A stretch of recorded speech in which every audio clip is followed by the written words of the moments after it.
성경에는 믿음의 사람들, 그 사람들의 그 믿음에 관한 이야기를 담아놓고 있습니다.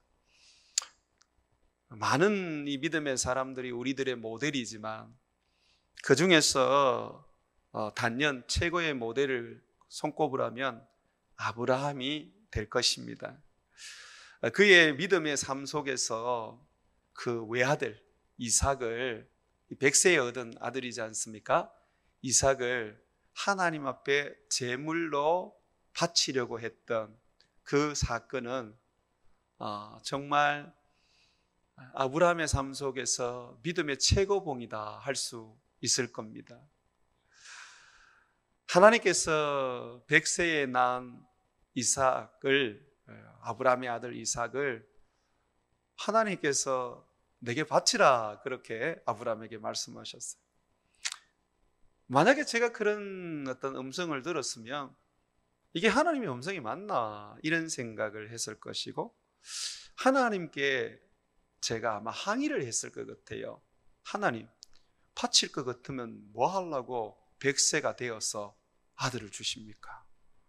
그리고 하나님께서 내 후계자를 주신다고 말씀하셨는데 그게 지금 이삭이지 않습니까?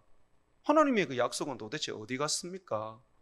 내 삶을 이어가고 내 복을 이어가고 온 땅이 내 후손 이삭을 통하여 복을 받으리라 그러셔놓고, 또 이삭을 통해서 내 후손들이 바다의 모래알같이 하늘의 별과 같이 많으리라 그래놓고 왜 갑자기 그런 아들을 바치라고 말합니까? 도대체 나는 하나님을 이해할 수 없습니다. 그러면서 막 하나님을 향해서 원망하고 막 불만을 막 쏟아내고 그랬을 거예요. 그런데 아브라함은요, 아무 소리 안 합니다. 예, 한마디만 탁 하고 이삭을 데리고 모리아 산에 가서 하나님께 이 아들을 번제물로 바치려고 합니다. 성경에 오늘 보니까 17절에 보니까 그걸 뭐라고 얘기하느냐면 시험이라고 말해요. 이 시험은 테스트입니다. 테스트. 그러니까 하나님이 아브라함의 믿음이 얼마나 장성해졌느냐, 아브라함의 믿음이 어느 정도 성장했느냐, 이걸 하나님이 보고 싶었던 거예요. 그래서 하나님께서 시험하시려고, 테스트하시려고 아들을 바치라 그렇게 말씀하셨던 것이죠. 그런데 이 테스트에 아브라함이 100점 만점을 받았어요. 아들을 꽁꽁 묶어서 하나님께 번제로 바치려고 그러는데 하나님이 당황을 하셔서 야! 그만 됐다 네 아들에게 손대지 마라. 네가 나를 사랑하는 줄 알겠다. 네가 나를 경외하는 줄 알겠다. 그만. 그러시면서 하나님이 예비해 놓으신 이 숲에 걸려있는 이 수양 한 마리를 이렇게 보여줘서 그것으로 번제를 드리게 하셨습니다. 하나님도 깜짝 놀라게 만든 이 아브라함의 믿음, 아들을 바치라고 해서 전혀 요동치 아니하고 그 아들을 바칠 수 있었던 그 믿음, 주저하지 않았던 이 믿음은 도대체 어디서 나온 것일까요? 오늘 성경 본문 말씀에 그 답을 주고 있습니다. 19절 말씀 한번 보십시오. 우리 같이 한번 읽겠습니다. 그가 하나님이 능히 이삭을 죽은 자 가운데서 다시 살리실 줄로 생각한지라. 뭡니까? 여기에 보니까 내가 하나님 앞에 번제로 드려도 하나님은 이 아들을 다시 살려주실 것이라는 강한 믿음을 가지고 있었어요. 왜냐하면 하나님께서 이삭을 통해서 온 세상을 복받게 할 거라 그랬어요. 그러니까 이삭을 통해서 예수 그리스도가 태어나시는 겁니다. 하나님은 이삭을 통해서 그의 후손이 하늘의 별과 같이 바다의 모래알 같이 많아질 것이라고 말씀하셨어요. 그렇게 말씀하신 하나님이 반드시 이룰 것이라는 믿음을 아브라함은 가지고 있었어요. 그렇기 때문에 이삭이 죽어서는 될 문제가 아니잖아요. 내가 죽인들 하나님은 그 약속을 이루려면 다시 살리셔야 되잖아, 그죠? 그러니까 아브라함은 하나님의 그 약속을 철석같이 믿었고, 그리고 하나님은 죽은 자도 다시 살리시는 능력의 하나님, 전능하신 분인 것을 그는 믿었습니다. 그러니까 하나님이 이삭을 바쳐라 하셨던 그 믿음의 테스트는 그거였어요. 아브라함아, 내가 누구게? 자, 이때까지 너는 나를 믿고 나와 함께 살아왔다. 많은 삶 속에 네가 나를 만났고 나에 대해서 알게 되었다. 자, 이제 내가 한번 물어볼게. 내가 어떤 존재게? 그러면서 하나님이 물었던 게 네 아들 이삭을 바쳐라. 근데 아브라함은 거기에 대답을 합니다.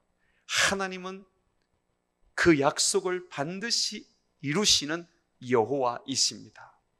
하나님은 세상을 창조하셨고 그리고 무엇이든지 능치 못할 것이 없는 전능하신 하나님이십니다.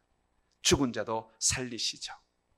그러면서 그 답변으로 이삭을 하나님 앞에 번제로 드리려고 했던 것이죠. 이러한 아브라함의 믿음을 성경은 부활 믿음이라고 그럽니다.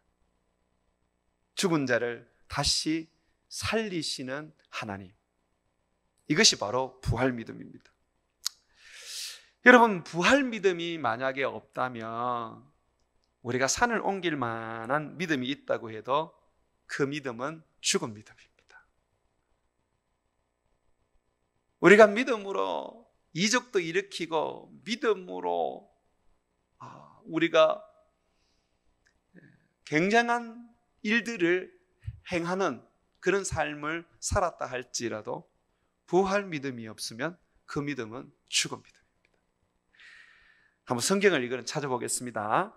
고린도전서 15장 16절에서 20절 말씀인데요, 신약 성경 282면을 한번 찾아보십시오. 신약 성경 282면 고린도전서 15장 16절에서 20절 한번 보십시오.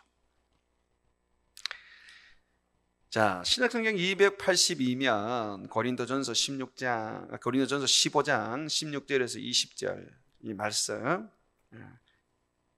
보시겠습니다. 제가 읽겠습니다. 한번 보십시오.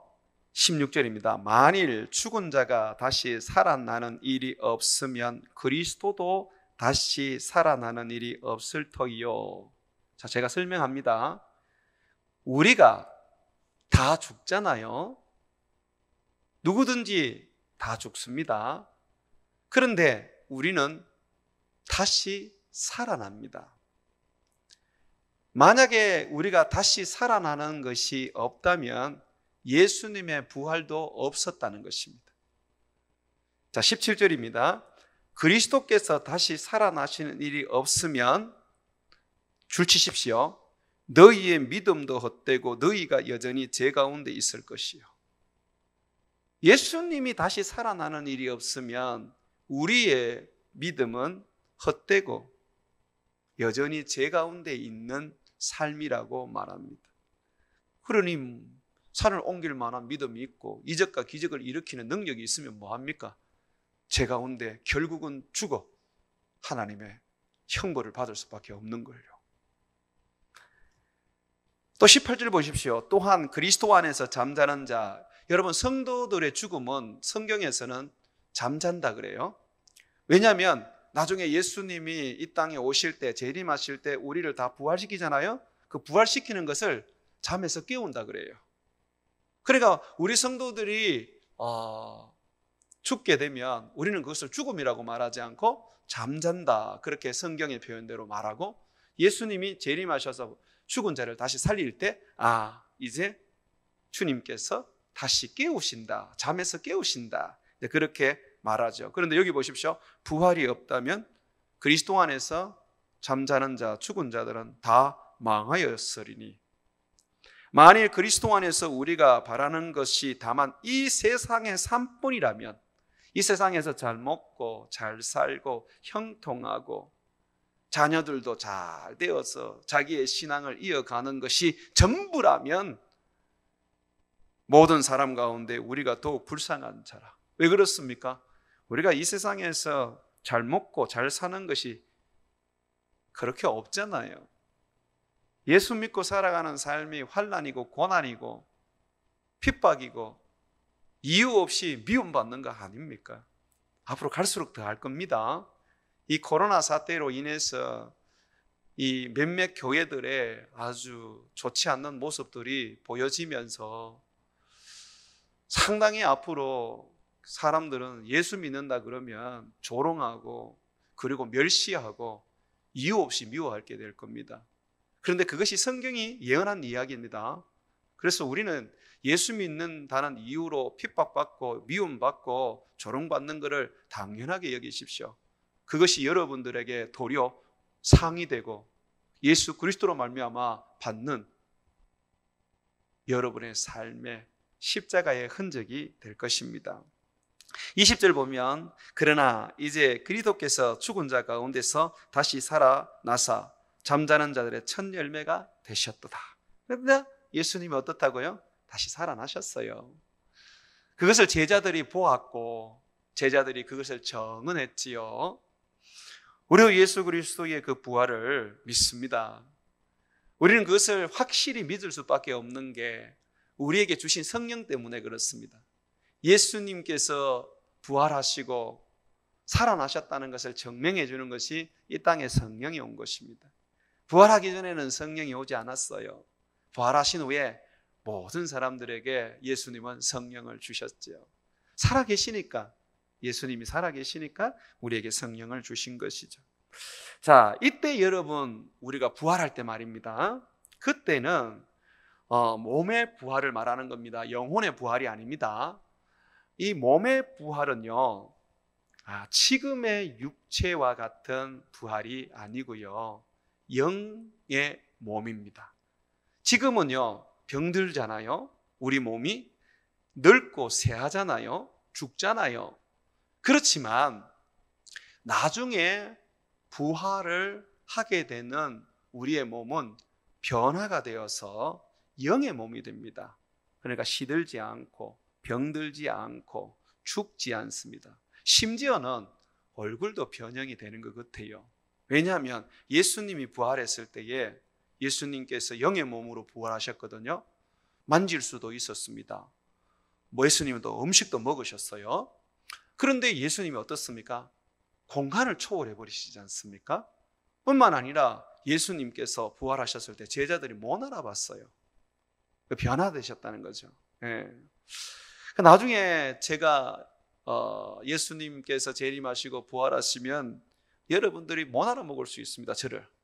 지금이야 눈도 작고 얼굴도 기니까 멀리서도 알아보는데 그때 되면 눈이 부리부리하게 커지고 얼굴은 아주 우리 여러분들이 보면 해가 빛나듯이 빛나는 그런 어떤 모습으로 아주 바뀌어 있을 수 있습니다. 그래서 여러분 우리의 부활을 우리가 기대하는 이유가 뭐냐면 지금의 이 어떤 병든 몸, 죽어가는 몸, 연약한 몸으로 부활하는 것이 아니라 영의 몸으로 부활을 하기 때문에 영원하고 살아있고 건강하고 죽지 아니하고 그리고 온몸이 생명력으로 가득한 그런 성령으로 옷 입은 성령으로 충만한 영의 몸으로 부활하기 때문에 그때를 생각하면 얼마나 기쁘고 즐거운지 몰라요. 사실 저는 아플 때마다 그리고 나이가 들어가면서 저에게 어떤 연약함이 찾아올 때마다 저는 그걸 생각합니다. 영의 몸의 부활을 생각합니다. 내가 나중에 부활할 걸 생각합니다. 사실 그리고 저는 목사 말고 다른 걸 하고 싶은 게 있었어요. 근데 그거를 제가 못했어요. 주님이 내게 주신 이 목회의 일을 제가 순종하면서 여기까지 왔는데 늘 마음 한편에 내가 살고 싶은, 내가 뭔가 하고 싶은 꿈이 있거든요.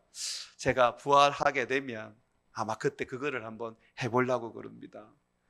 그것만 하겠습니까? 영원히 사는 거니까 이것도 해보고 저것도 해보고 험한 거 다 해보면서 영생을 한번 누려보려고 생각합니다. 그러다 보니 저는 이 부활에 대한 소망이 내게는 굉장한 즐거움이에요. 힘들고 어려울 때의 그 부활을 생각하고 새하늘과 새 땅에 주님 만들어 주신 지금의 땅이 아니라 정말 새로 창조하신 새하늘과 새 땅에서 그렇게 살아간다고 생각할 때에 너무너무 기쁘고 감격스러워요. 그게 그렇게 소망이 됩니다. 그러니 성경은 우리에게 약속합니다. 이 땅에서 살아가는 거 크기에 너무 연연하지 마라. 이 땅에서 잘 먹고 잘 사는 거 너무 연연하지 마라. 건강하고 모든 것이 형통하는 거 너무 연연하지 마라. 너희들에게는 하나님이 약속하신 새하늘과 새 땅이 있고 너희에게는 영의 몸이 있다. 그때 너희들은 세상에서 누리지 못한 것을 마음껏 누리고 세상이 줄 수 없는 것을 마음껏 가지게 될 것이다 라고 말씀하고 있습니다. 자, 이 몸의 부활은요, 우리 안에 있는 성령이 하십니다. 그러니까 여러분 안에 성령이 계십니까? 예, 이 성령이 여러분이 만약에 죽는다고 해도 안 떠나십니다. 성경에 보면 엘리사가 죽어서 이제 그 무덤에 들어갔잖아요. 자, 이스라엘의 무덤은 굴입니다. 굴을 파서 거기에 시체를 넣는데 많은 이렇게 시체를 넣을 수가 있어요. 그리고 입구에는 큰 돌로 이제 막아 놓습니다. 엘리사가 죽었어요. 죽고 세월이 많이 지났어요. 많이 지나고 난 다음에 그 무덤 인근에서 이제 전쟁이 있었는데 사람들이 죽은 거예요. 그래서 이 죽은 시체를 빨리 치워야 되니까 그냥 가까이에 있는 무덤 문을 다 열어가지고 거기 막 집어넣은 거예요. 그런데 엘리사의 무덤에 시체를 집어넣었더니 엘리사의 그 몸은 완전히 가루가 되고 뼈가 남았는데 그 뼈가 탁 있잖아요. 그 죽은 시체에 이렇게 붙으니까 살아났다는 거예요. 그 뼈가 능력이 있는 겁니까? 아니죠. 그 귀에 이 죽은 엘리사의 몸에 성령이 여전히 계신 거죠. 그래서 성경은 우리에게 이렇게 얘기합니다. 로마서 8장 11절에 예수를 죽은 자 가운데서 살리신 이의 영이 성령입니다. 너희 안에 거하시면 그리스도 예수를 죽은 자 가운데서 살리신 이가 아버지 하나님이시죠. 너희 안에 거하시는 그의 영으로 성령으로 말미암아 너희 죽을 몸도 살리시리라. 그래서 우리가 예전에 어른들은 화장을 잘 안 했어요. 화장을 잘 안 하고 부활하고 또 성령께서 그 몸에 있기 때문에 이렇게 매장을 했었습니다. 그렇지만 세월이 흐르면서 이 매장한 몸이 나중에 흙이 되지 않습니까? 그러니까 이제는 화장을 해도 아무런 문제가 되지 않아요. 가루만 남았다 하더라도 성령이 함께하고 계십니다. 그래서 나중에 예수님이 이 세상에 재림하실 때에 그때에 우리의 몸이 영의 몸으로 부활하는데 성령이 바로 가루가 된 우리의 몸을 다시 영의 몸으로 부활시키는 것입니다. 예수님이 오실 때 그때 마지막 날이거든요. 그때 우리가 다시 살아나는 겁니다. 그런데 우리가 죽지 않고 만약에 살아있으면 어떻게 됩니까? 그 자리에서 호련히 영의 몸으로 이 변형이 되어서 부활의 몸을 입게 되는 것입니다. 죽지 않고 예수님의 재림을 보는 사람은 많은 환난과 고난을 통과해야 합니다. 왜냐하면 세상은 마지막이기 때문에 엄청난 재난과 엄청난 환난과 엄청난 고통이 있을 거기 때문에 그렇습니다. 지금 코로나 바이러스는 아무것도 아닐 거예요. 자, 아브라함은 어떻게 이러한 부활의 믿음을 가질 수 있었을까요? 예수님의 죽음을 보지도 못했고 다시 살아남을 보지도 못했는데 어떻게 이런 부활의 믿음을 가질 수가 있었겠습니까? 아브라함에게 있어서 이 부활의 믿음은 하루아침에 생겨진 게 아닙니다. 아브라함은 그의 믿음의 여정 속에서 믿음의 실수 또 믿음의 그 연약함 속에서 서서히 믿음이 자라고 성장하면서 부활의 신앙을 가지게 된 것입니다. 예수 그리스도를 믿는다고 해서 바로 그 사람에게 부활의 신앙이 생기는 건 아니에요. 분명히 하나님의 자녀가 되었고 거듭났는데도 불구하고 그 부활에 믿음은 없을 수 있습니다.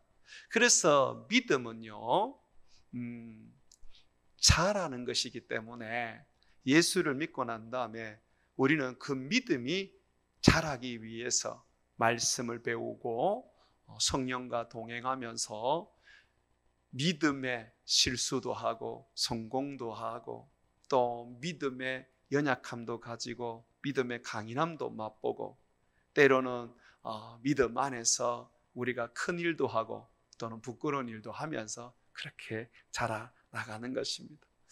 그렇기 때문에 예수 그리스도를 믿는 사람들은 항상 바르고 좋고 영향력 있는 삶만 사는 건 아닙니다. 사람들이 예수를 믿지만 때로는 욕도 얻어먹고 때로는 믿는 사람들이 하지 말아야 할 그런 행동들도 하고 심지어는 베드로처럼 예수님을 모른다고 부인도 하기도 합니다. 잠깐이지만 말이죠. 그러나 그런 모든 것들을 통해서 우리가 성장하게 됩니다. 우리 인생을 돌아보게 되면 우리가 그냥 자란 거 없잖아요. 많은 실수도 하고 많은 것도 배우고 많은 것도 경험하고 또 많은 죄도 지으면서 우리가 또 회개하고 그러면서 오늘 이 자리까지 온 거 아니겠습니까? 그것처럼 아브람도 그렇게 살았다는 거죠. 아브람의 삶을 보면 참 아브람은 실수투성이었습니다. 갈대아 우르에서 그 아버지와 함께 우상을 숭배하며 살아갈 때 하나님이 그에게 나타나셔서 직접 하나님을 보여주셨어요. 그리고 그 우상을 버리고 그 우상의 그 삶에서 완전히 떠나 새로운 땅으로 가게 하시면서 거기에서 하나님만 예배하고 섬기도록 하셨습니다. 자기에게 나타난 하나님이 아마 아브람은 처음 놀랍고 무서웠을 거예요. 그래서 순종하고 갈대아 우르를 떠났는데 그런데 가나안 땅에 바로 못 들어갔어요. 하란이라는 곳에 이르러서 거기에서 그저 정착해 버렸습니다. 하란은 아브람의 그 형제의 이름인데 그러니까 그 땅이 아마 아브람의 그 함께 떠났던 가족들이 소유한 그런 아주 새로운 개척지, 꿈의 땅이었던 것 같아요. 아브람은 하란의 풍요함과 기름진 땅과 그리고 그의 아버지 때문에 핑계지만 그의 아버지 때문에 하란에 머물러 살았습니다. 그 아버지가 죽은 후에야 비로소 하란을 떠나서 가나안 땅에 들어올 수가 있었습니다. 그러니까 아브람이 성경에서 최고의 믿음의 모델이지만 그의 삶을 보면 온전한 믿음의 모습이 많이 부족했던 것들이 사실입니다. 그저 알겠습니다. 주님 말씀대로 순종하겠습니다. 내가 믿음으로 헌신하겠습니다. 이렇게 출발한 사람이 아니에요. 하나님 내가 해야 됩니까? 억지로 마지못해 하나님 앞에 순종하는 듯 살다가 세상으로 나가고 그러면 또 하나님이 나타나시면 또다시 하나님께로 돌아오는 그런 탕자와 같은 삶도 그에게 있었다는 것입니다.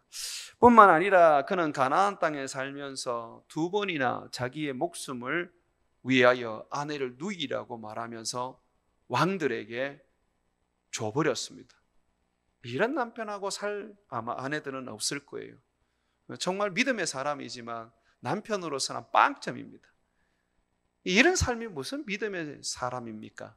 그런데 성경은 이러한 아브람의 삶 속에서 주님은 은혜를 주시고 강하게 하시고 믿음으로 말미암아 성장하게 해서 큰 믿음의 사람이 되게 해 주셨죠.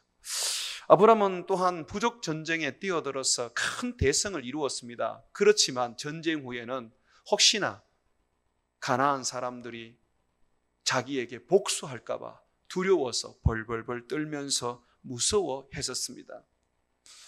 군대가 있음에도 불구하고 하나님이 그와 함께함에도 불구하고 아브람은 그렇지 않아요. 어느 누구보다도 두려움이 많았던 연약한 사람이었습니다. 또한 하나님께서 그에게 아들을 주신다고 약속했을 때에 그는 그것을 확고하게 믿었는데 시간이 지나면서 나중에 흔들리기 시작했습니다. 그의 아내 사라가 내가 나이가 너무 많아서 자식을 놓을 수 없다. 그러니 젊은 여자를 얻어서 자식을 낳아라 라고 했을 때 아브라함은 아내의 말을 듣고 하나님의 약속을 잊어버리고 그 아내를 통해서 젊은 여자 하갈을 통해서 이스마엘을 낳았죠. 그 일로 인해서 하나님은 16년 동안 아브라함과 아무런 말도 하지 않으셨습니다. 자, 이러한 어떤 아브라함의 그 신앙의 연약함, 실수 속에서 아브라함은 하나님을 배워가고 알아갔습니다. 하나님을 알아가고 배워가면서 부활 믿음을 가지게 된 것이죠. 아브라함이요, 가나안 땅에 들어왔을 때에 가장 먼저 한 게 뭐냐면 하나님을 예배한 겁니다. 어디를 가든지 항상 예배를 했습니다. 메소포타미아에 있을 때, 이 갈대아 우르에 있을 때는 항상 그 아버지와 함께 우상을 숭배하던 사람이었습니다. 그런데 그가 이 메소포타미아 갈대아 우르에 있을 때 하나님을 만나고 난 다음에는 비록 하란이라는 곳에서 좀 옆으로 세고 나중에 가나안 땅으로 들어왔지만 그는 그 과정을 통해서 철저하게 하나님만 예배하는 사람이 되었어요. 여러분, 우상숭배 쉽게 생각하시면 안 됩니다. 성경은 우상숭배는 귀신에게 절하는 것이라 그러고 그것은 마귀를 숭배하는 거라고 말합니다. 여러분, 진짜 우상숭배를 하시면요, 귀신이 들어갑니다.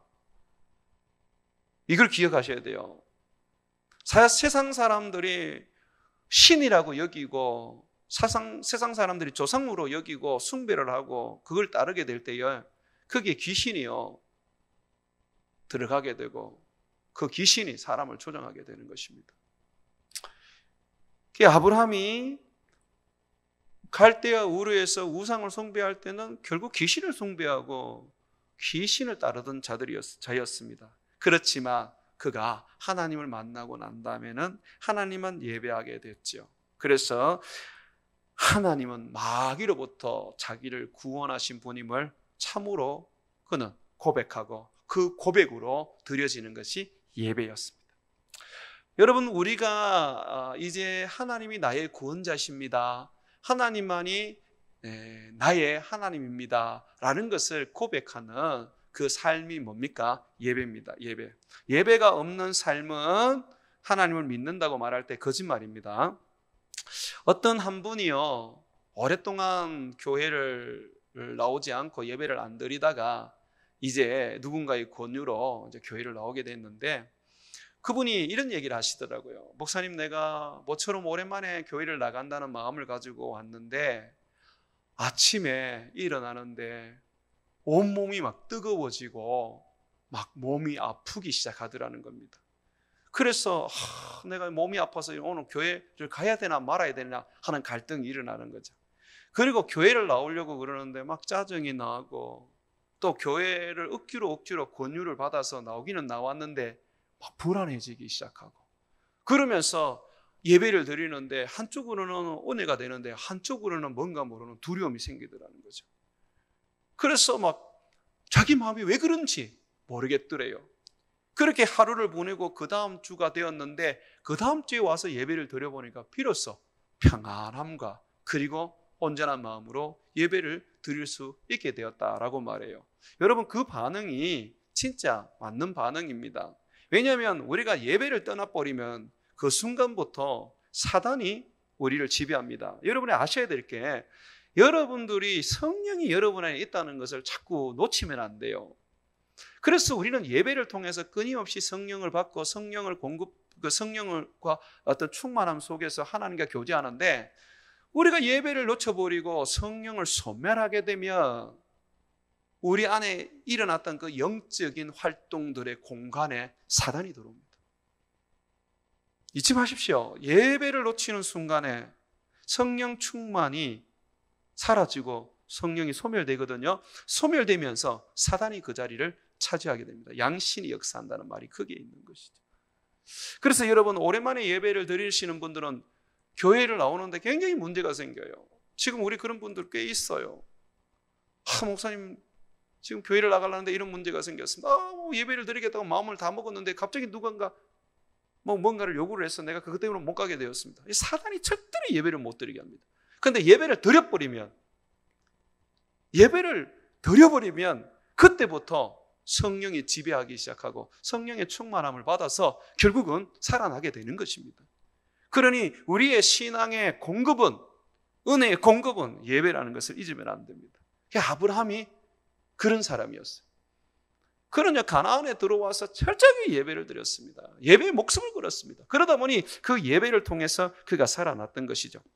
이사야서 42장 8절에 보게 되면 나는 여호와이니 이는 내 이름이라 나는 내 영광을 다른 자에게 내 찬송을 우상에게 주지 아니하리라.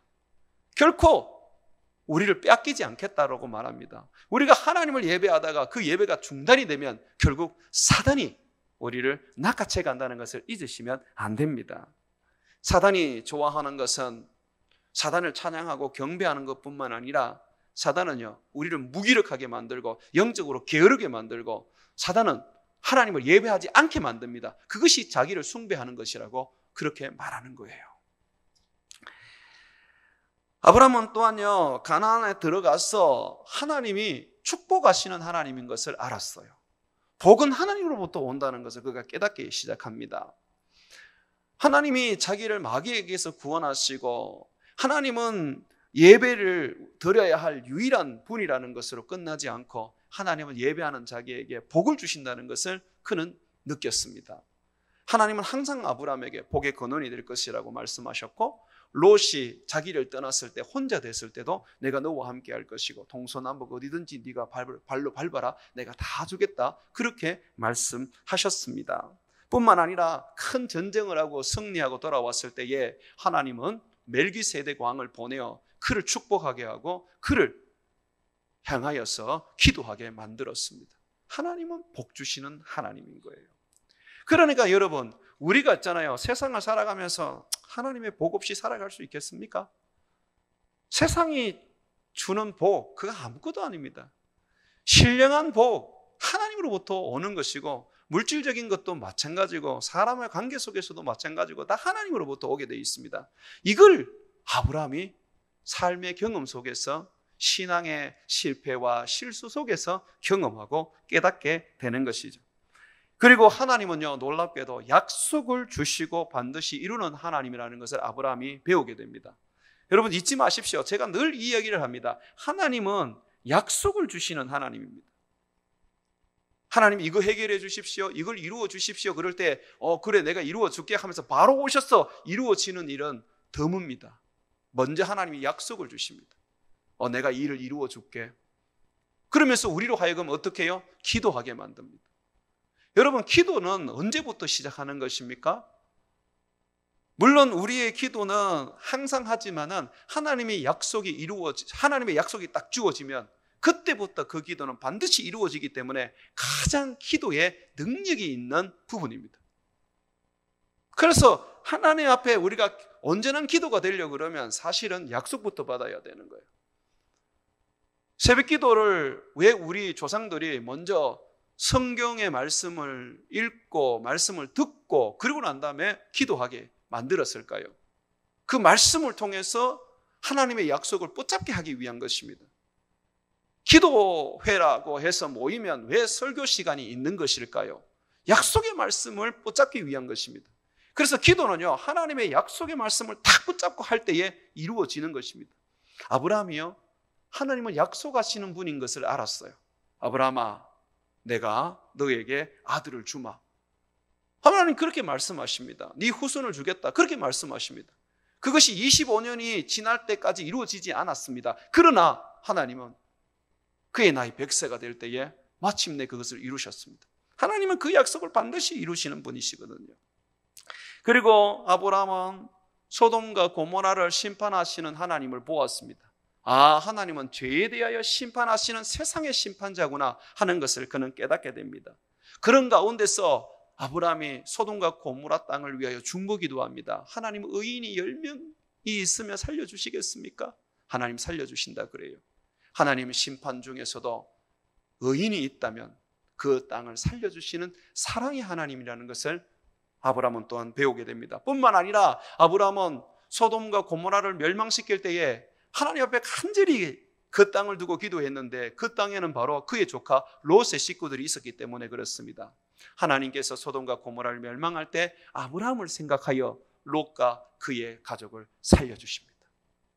아브라함은 거기에서 하나님은 나의 기도를 들으시고 나의 기도를 기억하시는 하나님이구나라는 것을 깨닫게 되죠.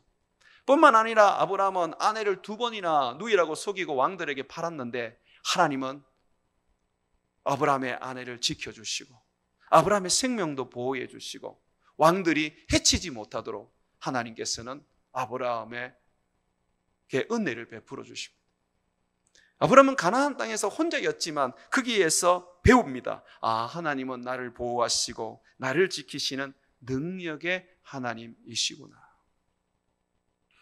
그러면서 아브라함은 하나님에 대하여 이렇게 결론을 내립니다. 하나님은 영원하신 하나님.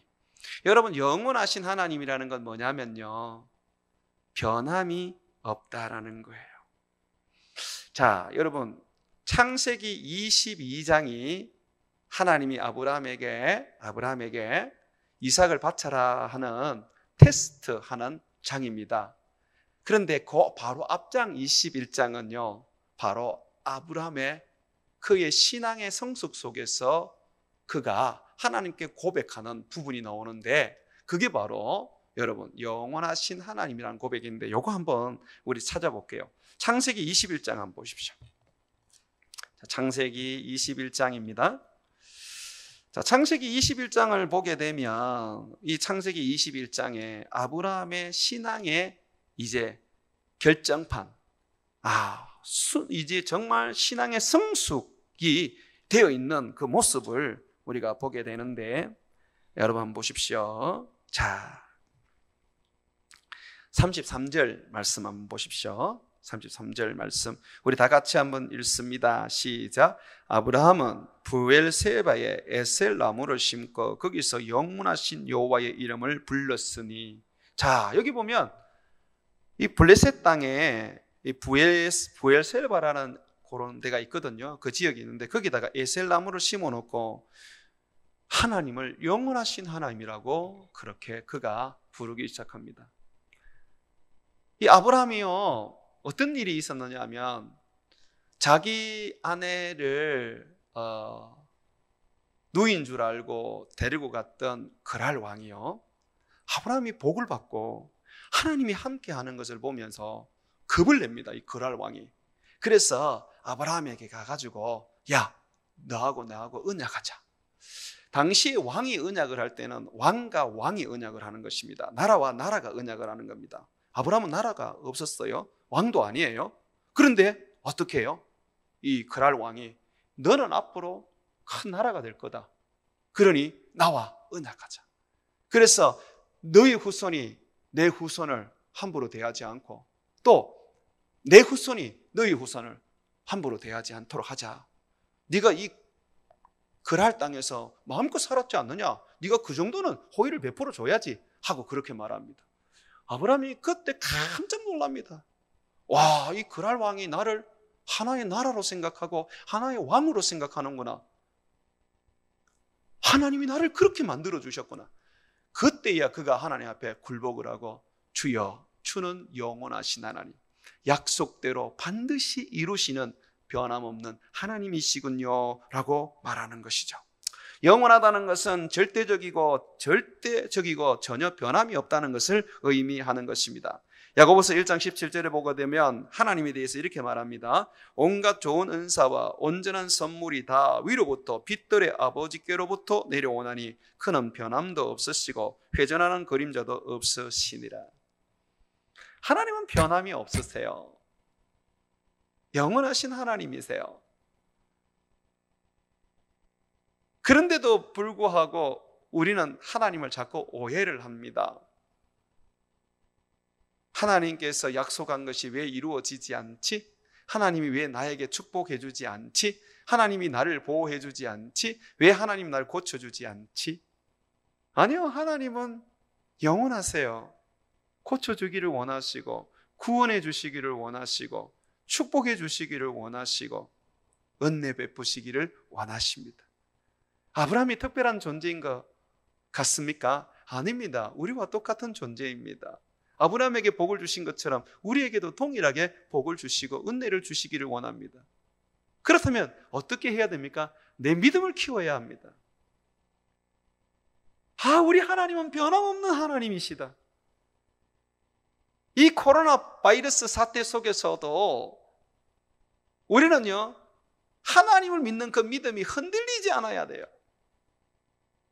환난이 오고 핍박이 오고 어려움이 와도 우리는 하나님을 믿는 그 믿음을 흔들리지 않게 해야 해요.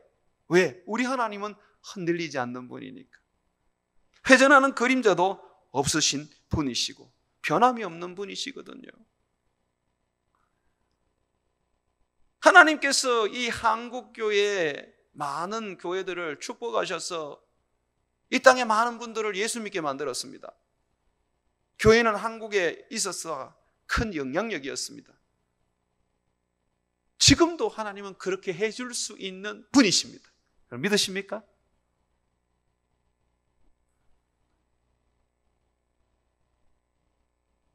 하나님은 솔로몬에게 지혜를 주시고 부를 주시고 명예를 주신 것처럼 지금도 우리에게 동일하게 해주실 수 있습니다. 그러면 우리가 그러한 하나님의 변함없는 은혜를 입기 위해서는 신앙을 성숙시켜야 합니다. 어디까지? 부활의 신앙에까지 이르러야 하는 것입니다. 변함없는 하나님이세요. 그는 창조주 하나님이시고 전능하신 하나님이십니다. 그죠? 그는 세상의 심판자이십니다. 우리가 유일하게 예배할 예배 받으시는 하나님이십니다. 우리를 보호하고 지키시는 하나님이세요. 그분이 우리에게 아들을 바쳐라 할 때에 어떻습니까?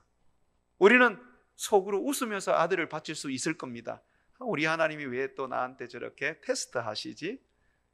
내가 아들을 바치지. 하나님은 이 아들을 통해서 축복하신다고 하셨으니까 하나님이 살려주시겠지. 이렇게 반응을 해야 하는 거예요. 이것이 부활의 신앙입니다.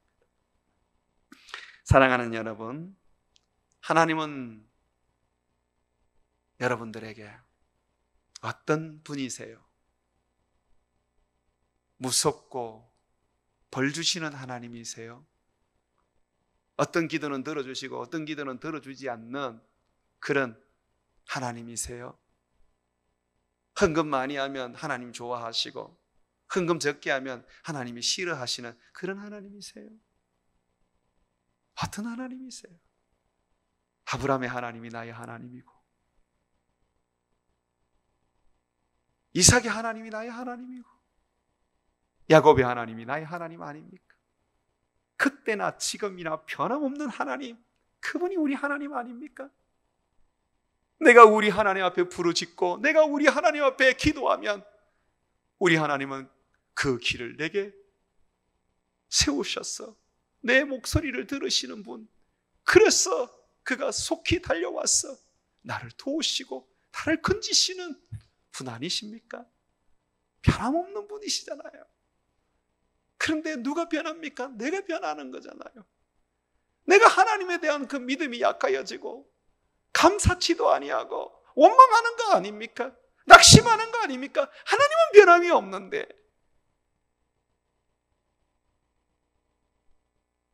우리의 믿음의 여정 속에서 어려움도 있고 힘겨운 것도 있고 성공도 있고 실수도 있습니다.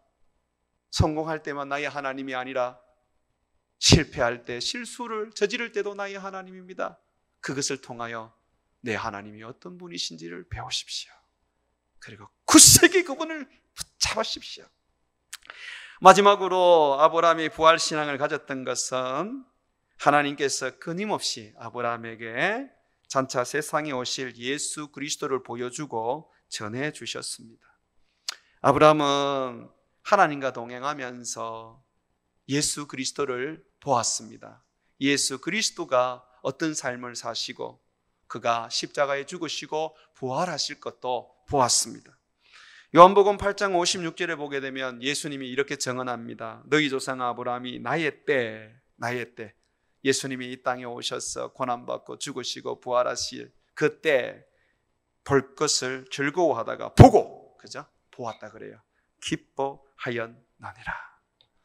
주님은요, 우리의 신앙을 키우기 위해서 우리의 실수와 어떤 성공과 연약함과 즐거움만 사용하는 것이 아니라 우리의 신앙을 키우시기 위하여 그는 끊임없이 예수 그리스도를 전해주시고 예수 그리스도를 보게 합니다. 예수의 고난, 예수님의 죽음, 예수님의 부활, 예수님의 성천, 예수님의 이 재림이 우리의 신앙을 부활신앙으로 가게 합니다. 그러므로 내 안에 예수님의 삶과 사역과 예수님의 모습이 충만하다면 부활신앙으로 가게 되는 것입니다. 그래서 저는 설교자로서 여러분들이 이 예수님에 대하여 놓치지 않게 하기 위하여 계속해서 예수 십자가를 말할 수밖에 없고 예수 부활을 말할 수밖에 없고 예수 그리스도의 그 고난과 성천과 재림을 말할 수밖에 없습니다. 그것이 바로 구약시대부터 모든 믿음의 사람들이 듣고 봄으로 믿음을 키웠던 능력입니다. 그러므로 여러분들의 신앙을 키우는 것은 체험과 경험뿐만 아니라 원색적인 예수 그리스도의 복음인 것을 잊지 말고 항상 예수님의 탄생과 고난과 죽음과 부활과 성천과 재림과 그의 가르침과 그리고 그의 삶을 항상 되씹어오고 항상 기억하고 떠올려서 부활의 믿음을 더욱 세워나가는 저와 여러분 되시기를 주의 이름으로 축원을 드립니다.